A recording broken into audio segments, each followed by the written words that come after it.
तो वे महात्मा नाम जपी थे, लेकिन कभी कभी ब्रजवासियों के यहां जाकर के अंजलि फैला करके मांगते थे, और जो प्राप्त होता था उसको पा करके पुनः हाथ धो करके फिर नाम जप करने लगते थे।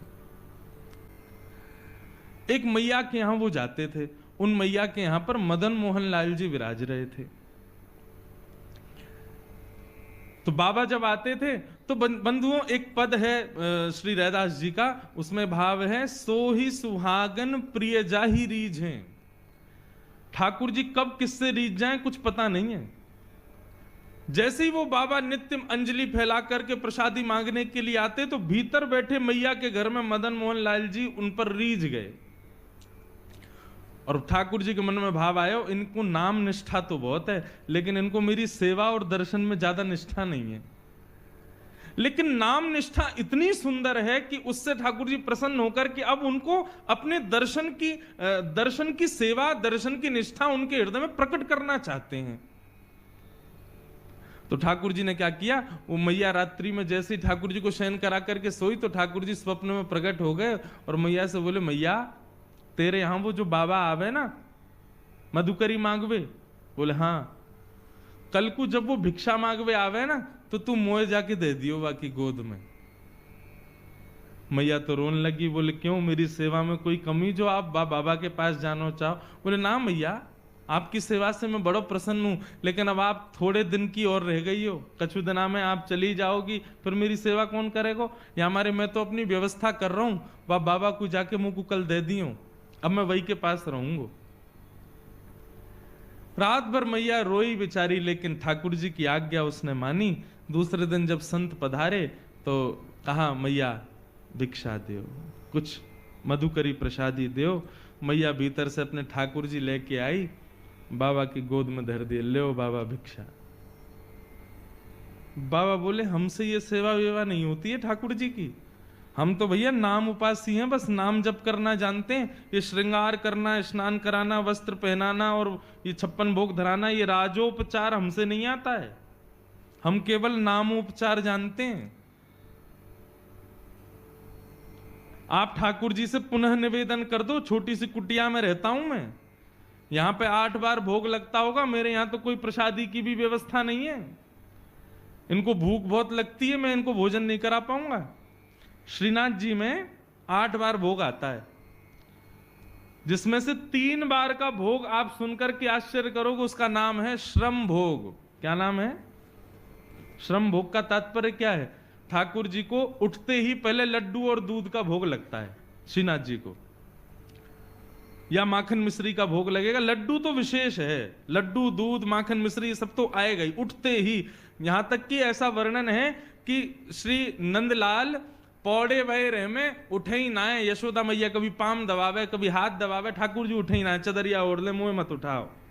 तब मैया कहा करे, पात्र में दूध लेके आवे और लाला के सिरहाने पे हाथ रख के लाला सोते भय लाला को उठा के ही मोहते दूध छुपा दे, तब दूध पीते पीते पीते पीते तब ठाकुर जी के नेत्र खुले, तब मैया उनकी आरती करे। ये है मंगला।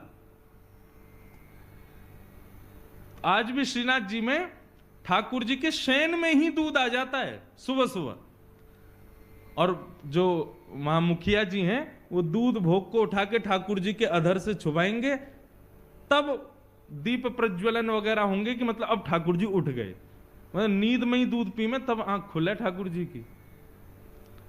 और श्रम भोग क्या है कि पहले आ गया मंगला भोग, फिर आएगा बाल भोग, और बाल भोग पाने के बाद फिर ठाकुर जी का श्रृंगार होगा, मुकुट धारण किया, माला धारण करी, सब करी, तो फिर कहे में कि भैया अब ठाकुर जी श्रृंगार करावे में थक गए, तो अब इनके लिए भोग लाओ, वो आता है श्रम भोग। बताओ, कपड़ा पहनवे में थक जाएं ये।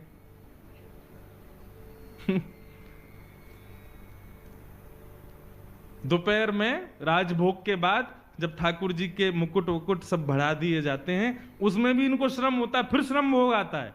और ठाकुर जी को मुकुट नीचे कियो ना, ने कड़ूला उड़ूला ने बढ़ा दिए हैं, ठाकुर जी को श्रम है गयो, एक और भोग लाओ। कितनों काम है, पेट ही ना भरे इनको। तो बाबा बोलो, मैया ठाकुर जी से निवेदन कर दियो, मेरे यहां कोई व्यवस्था ना है, तुम तो बहुत बढ़िया सेवा कर रही हो, 8 बार भोग लगाओ, मैं तो खुद एक बार पाऊं, वो कहां से खवाऊंगा, तुम्हारे लाला है। मैया वापस ले गई, ठाकुर जी है, बोले आज रात्रि में निवेदन कर दूंगी। रात में सपने में फिर ठाकुर जी आए, बोले मैया तुमने मुंह को क्यों नहीं दिया। बोले ठाकुर जी मैं तो जानू आप 8 बार भोग लगाओ, इतनी बार आरती करनी पड़े, हर बार इतनी सुंदर सुंदर सामग्री बनानी पड़े, वो बाबा की यहाँ इतनी व्यवस्था ना है, आप कैसे रहोगे। ठाकुर जी बोले मैं रह लूंगा, लेकिन रहूंगा अब उन्हीं के पास, आप मुंह को दे दो। बाबा जैसे रखेगो मैं वैसे रह लूंगा, वो रूखी रोटी खवावेगो मैं रूखी रोटी खाऊंगा, लेकिन रहूंगा बाबा के पास। बंधुओं इस भाव से ये पता चलता है हम सबके घर में ठाकुर जी बैठे हैं। कितनी कृपा है ठाकुर जी की। हम बच्चों को भोजन परोसते हैं तो बच्चे नाक मुंह मोड़ ले, मैया में नमक कम है, इसमें नींबू नहीं है, ये नहीं है, वो नहीं है। ठाकुर जी को जैसा दे दो वैसा पा लेते हैं। कई बार खीर पधरा देते हैं ठाकुर जी को, भोग लग जाती है, जब हम पाने बैठते हैं तब पता चलता है इसमें तो शक्कर ही नहीं थी, और ठाकुर जी पा लिए। कभी शिकायत नहीं करते, जैसा दे दो वैसा स्वीकार है। कैसे प्रेमी हैं ठाकुर जी। हमारे बच्चे नाक मुंह मोड़ते हैं, लेकिन ठाकुर जी कभी मना नहीं करते, सब स्वीकार करते हैं, जैसा दे दो। कभी कभी प्रसाद पाने बैठते हैं तब पता चलता है दाल में तो भयंकर मिर्चें खाई नहीं जा रही, हम उसमें पानी मिला रहे हैं, फिर नींबू डाल रहे हैं, भैया मिर्चें खब नहीं रही है, और ठाकुर जी ने पूरा भोग लगा लिया। कितने सहज हैं ठाकुर जी। इससे यह समझ आता है कि ठाकुर जी आपके घर में विराज रहे हैं, आप जैसी सेवा करना चाहो उनको सब स्वीकार है, क्योंकि वो आपके हैं। ऐसा प्रेम हम क्यों नहीं करते ठाकुर जी से। हम जैसा ठाकुर जी को वस्त्र पहना दें, जैसा स्नान करा दें। कई लोगों के घरों में जाता हूं, अलमारी में ठाकुर जी बैठे हैं, छोटी सी अलमारी में, बेचारे कभी मना नहीं करते, कभी कुछ नहीं कहते। उनके लिए शयन की कोई अच्छी व्यवस्था नहीं है, उनके लिए बैठने की कोई अच्छी व्यवस्था। कई लोगों के घरों में दर्शन करने जाते हैं, ठाकुर जी के पीछे चुईया बैठी है, बेचारे कभी शिकायत नहीं करते। हमारी शिकायतें खत्म नहीं होती। आप ऐसा क्यों नहीं कर रहे हो, हे नाथ हमारे जीवन में इतने कष्ट क्यों, ऐसा क्यों वैसा क्यों। सदैव हम ठाकुर जी शिकायत ही करते रहते हैं, लेकिन ठाकुर जी कभी नहीं करते।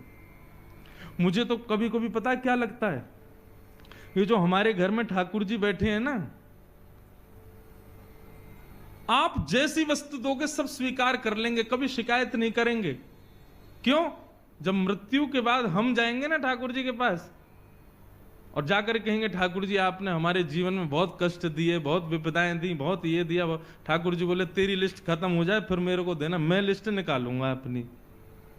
वादना चुईया बैठी मेरे सिर पे, कछु कही मैंने, तेने दाल में मिर्च ज्यादा डाली, कछु कही मैंने, वहां नमक कम आओ, बिल्कुल शक्कर नहीं डालो, खीर में तेने ऐसी खा लियो मैंने, कछु कही मैंने। एक दिन जली भई रोटी मुंह को दे दी तेने, मैंने कछु कही। प्रेम से पाए हो ना। तुम सबरो परिवार 3 दिन के लिए ब्याह में चले गए, मुंह को घर में छोड़ गए अकेले, कछु कही मैंने। तो फिर मुझसे शिकायत क्यों। तो कभी कोई मुझे लगता है घर में जो ठाकुर जी बैठे ना, ये सब हिसाब बराबर करने के लिए बैठे हैं, ताकि तुम कोई शिकायत ना कर पाओ उनसे। तो मैया ने बाबा से कही, बाबा वो ठाकुर जी बाबा के यहां कोई व्यवस्था नहीं है। ठाकुर जी बोले मैं रहूंगा वही के पास, चाहे कोई व्यवस्था न हो। बाबा रूखी रोटी खवावेगो मैं वही से रह लूंगा, लेकिन अब वही के पास रहूंगा।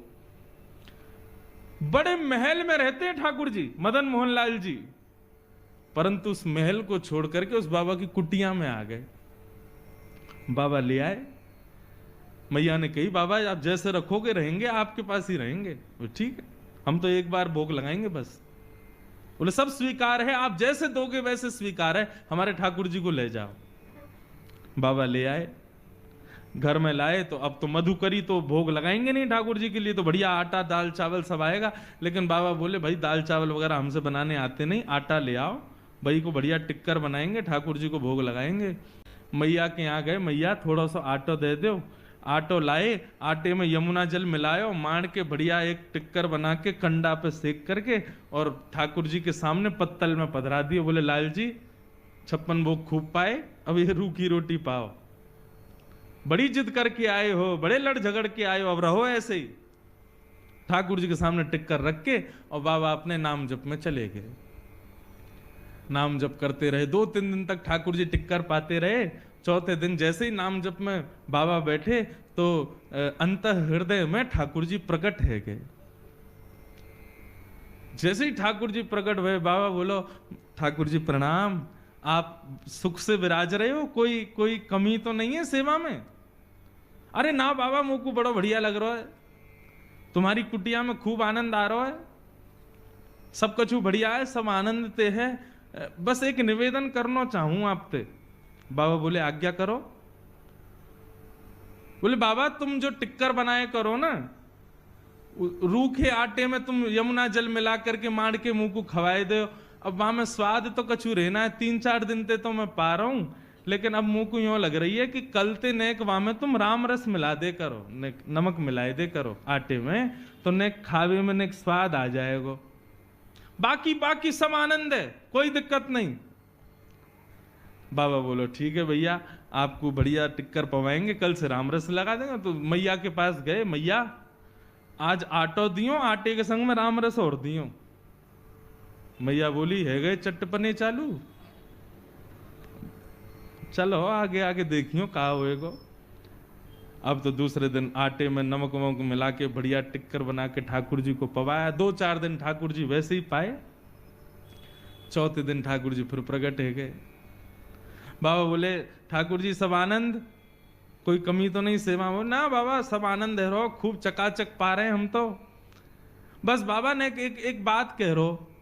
बोले कहा, तुमको मेरी आवाज ने कर्कश लग रही है? बाबा बोले हाँ नेक लग तो रही है कमजोर सी।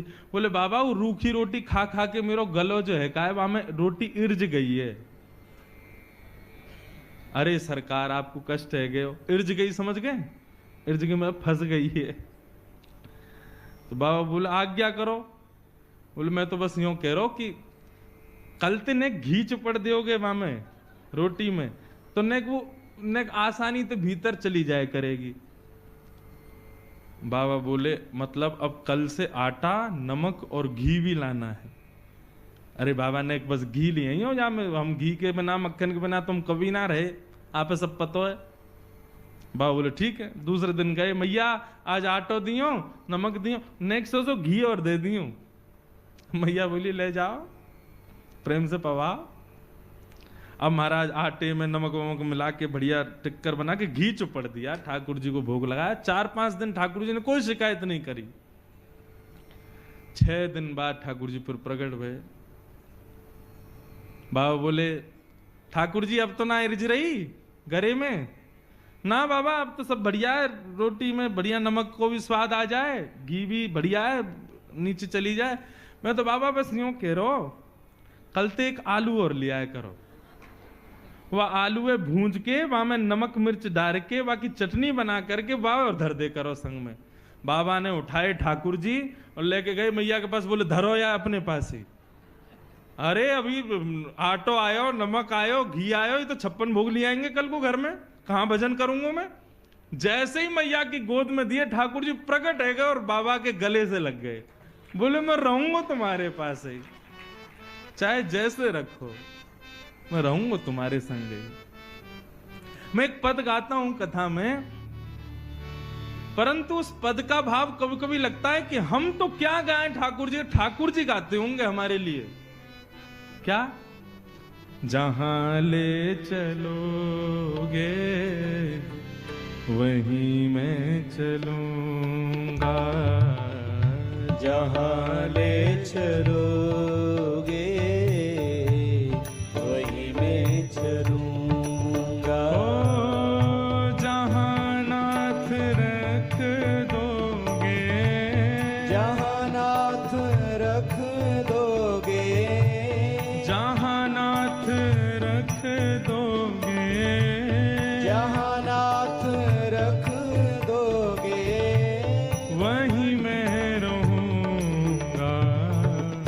जहां ले चलोगे वहीं मैं चलूंगा, जहां ले चलोगे वहीं मैं चलूंगा। अब हमारी स्थिति क्या है पता है? हम लोग केवल कहते हैं लेकिन इस बात को स्वीकार नहीं कर पाते। ठाकुर जी यदि कल को एक चीज भी यदि हमसे अव्यवस्थित करके दे दें, हमसे स्वीकार नहीं होगी। लेकिन ठाकुर जी हमारे द्वारा दी गई हर प्रकार की सेवा को स्वीकार करते हैं, कभी कोई शिकायत नहीं करते। जैसा प्रेम ठाकुर जी हमसे करते हैं, हम वैसा उनसे कब कर पाएंगे? हम भी ऐसे ही हो जाएं। न कोई शिकायत नहीं